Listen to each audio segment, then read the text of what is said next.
Hi. Yeah, it's Angela here. I just was last night on YouTube and I was like, my last video was 2 years ago, and it was me talking about how why does a parent have to take on everything for special needs kids? Like the professionals don't, put the information or assist you in these difficult times. So it's been 2 years since then.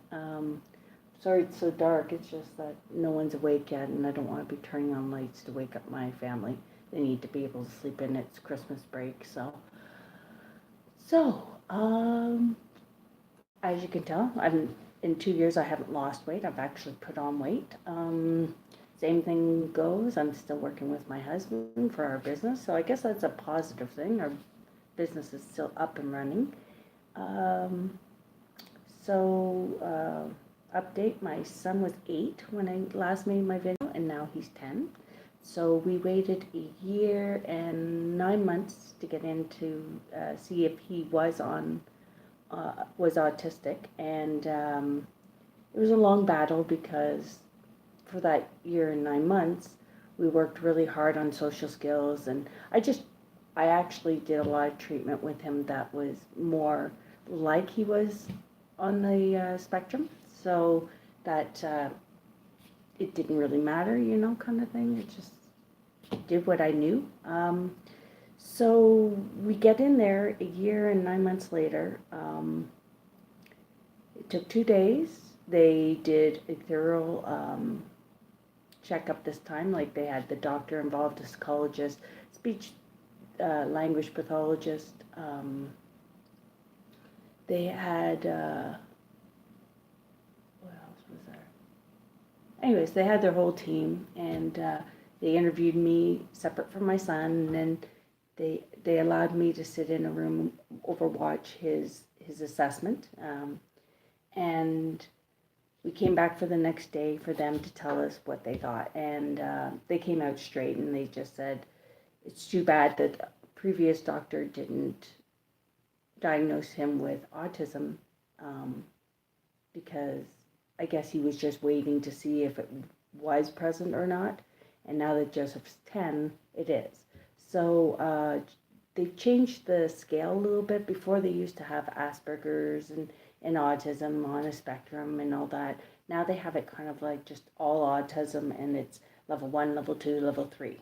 And as far as I know, level 1 means that the challenges that autism gives you, challenges you have challenges, but you can still fit in with the mainstream neurotypical people. Like, it won't stop you from socializing and things like that. So what they would call high functioning autism, or that's what people would think.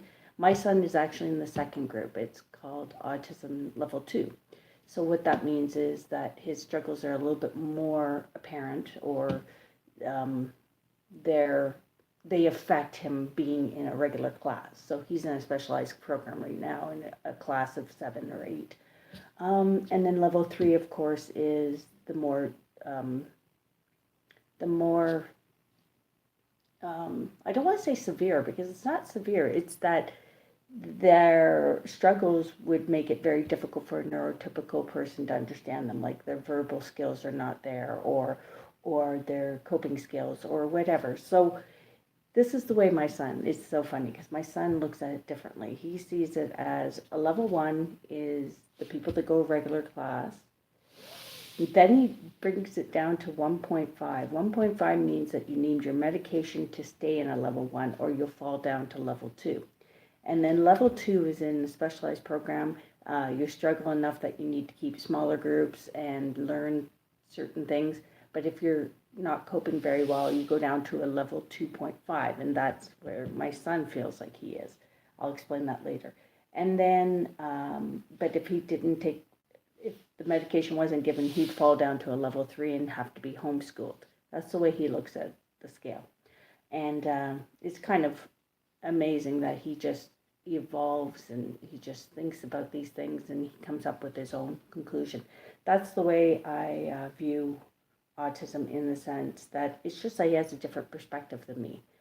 Yes, he has challenges where he gets upset and things like that, but it's quite fine that way. But so to go back to what I was talking about, the level 2.5, he was in a the last time I was on here, I was talking about him being in a normal classroom and his teacher was terrible. Well, it got to the point where my son was not functioning. He was at a point of what would you call a level 3 in a sense.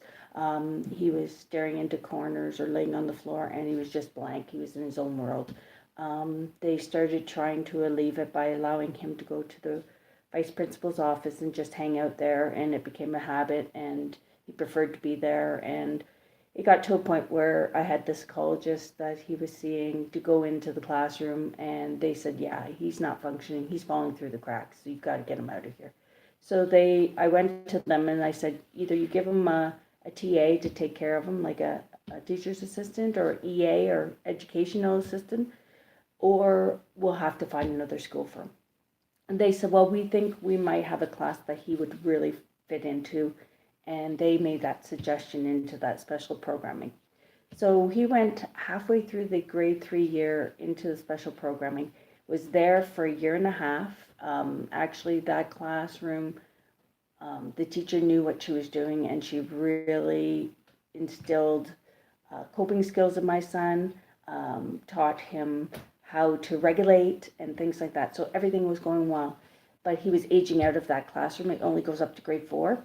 And he still wasn't doing as well as someone in a neurotypical class, so she didn't want to overwhelm him and get him to regress back to who he was. So she put him in another specialized program that goes from grade 4 up to grade 6, and he's in grade 5 this year.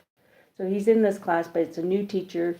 I believe the EA is even new to the classroom, and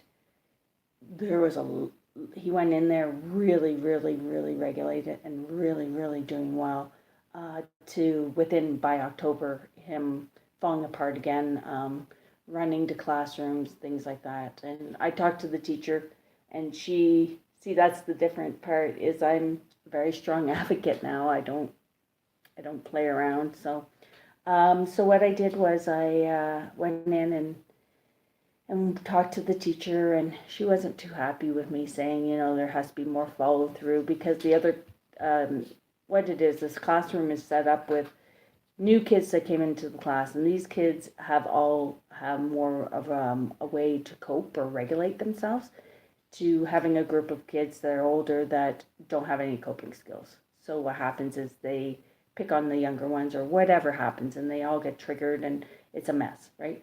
So yeah, I've been working towards trying to see what I can do to get my son's perspective to look at these kids differently, or even look at the teacher differently, because the TA was saying things like, she said to him, what was exactly she said? He said, I'm worried and I'm stressed, I need to go to the room, and she wouldn't let him out. She said, she'd say something like, you're not worried, you're just, you're being silly, and it just set him off because he doesn't like being called silly, right? So what happened is I ended up putting my son on medication. 10 years of dealing with his autism and trying to work through this stuff, and it's taken a lot out of me. More the struggle of the journey, not that he's autistic, because when I got the diagnosis, it was like I got a gold card, like it ticket to the chocolate factory, in the sense that it was okay. Like I was quite fine with him being autistic. I always knew he was. So being recognized that it was that, like that was him, I could accept it. The hard part for me is the other part where it's like finding where he fits in and things like that. And so anyways, I put him on medication for his anxiety because his anxiety was so severe, like severe to the point that he was wearing his coat in class, and we found out why he was wearing his coat was he was fearful of fires happening. Now, there was no indication that there'd be a fire or even a fire drill, but he was constantly thinking of disasters that could happen, and he always wanted to stay in a room that was close to the door, and he just, he wasn't functioning. So I put him on medication, and now his anxiety has come down.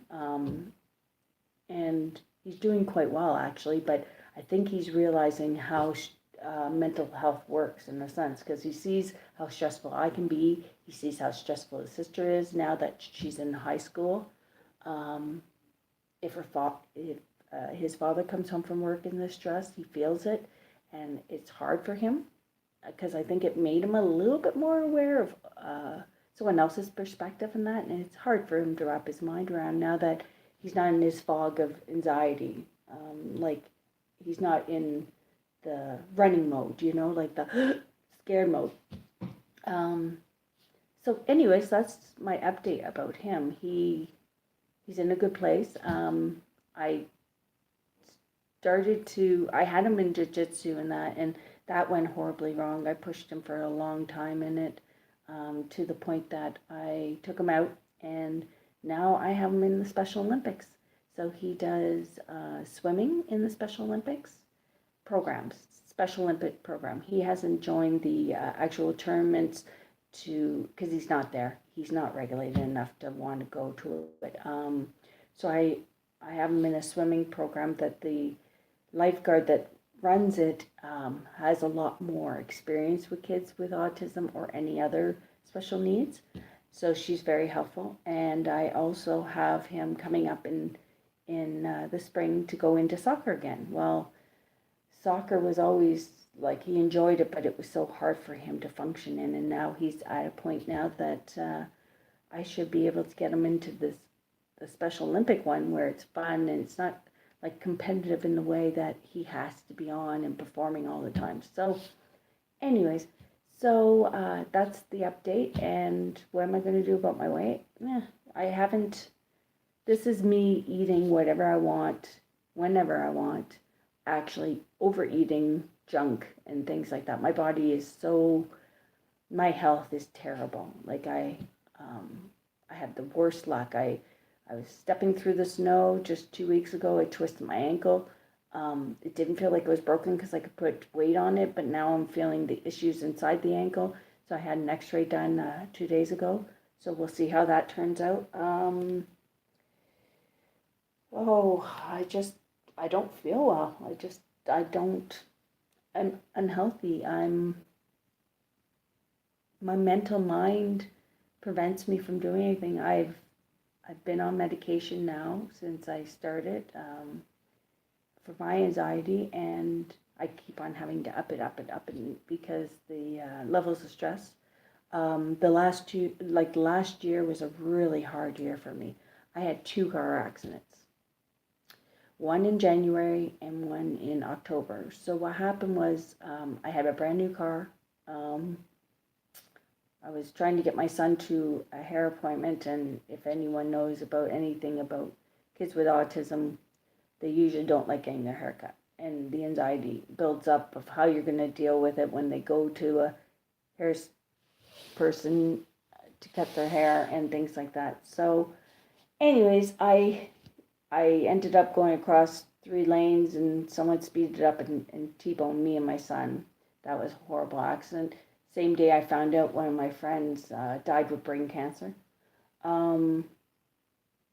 So this year has just sucked for my emotions and taking care of myself.